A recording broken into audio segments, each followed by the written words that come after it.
Hi everyone, welcome to QuickPreach, your online channel for short messages about God. Today we're very excited to start our first series that were made for kids. So the past videos were made for adults, and I personally feel that it is the right time to make videos also for our children because everyone deserves to hear about the Word of God. So, without further ado, let's start with the first video, the creation, part one, light. So let's begin. So the key passage is Genesis 1, verses 1 to 15. So please pause the video and open the Bible to read on this particular passage.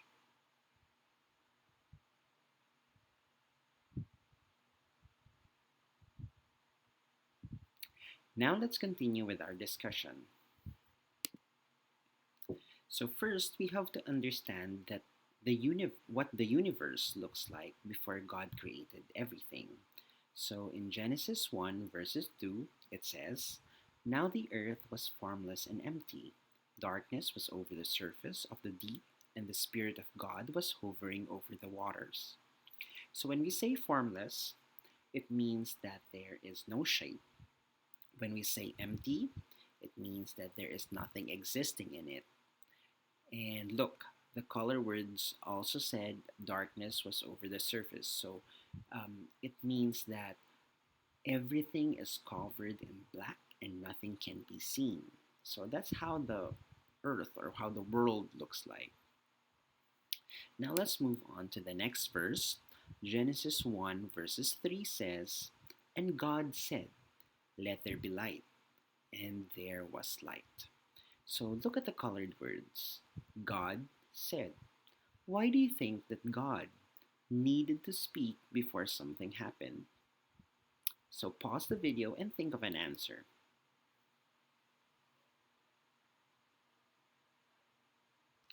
The reason for this is that the Bible is clear that the tongue is very powerful. In fact, to prove that, let's read the following verse.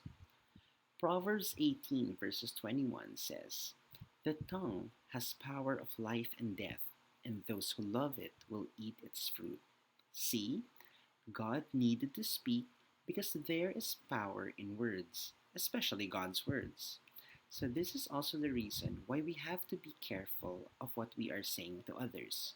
If we say, "I pray for your safety," or "I hope you'll get well soon," then we are blessing other people. But if we say, "I wish you'll suffer," or "I want you to die," then we are cursing other people and probably also hurting ourselves too.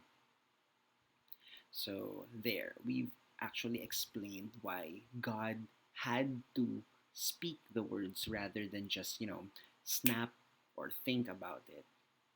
So, anyway, let's continue. So, let's go back to the same verse. It says, "And God said, 'Let there be light.'" So, that's what God spoke. And what happened? And there was light. So, light appeared when God commanded it. There was light. But here's an interesting question.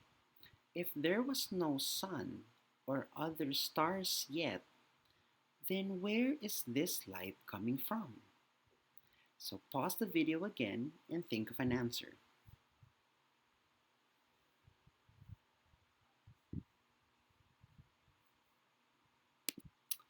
So many scientists believe that the universe was created from the Big Bang Theory.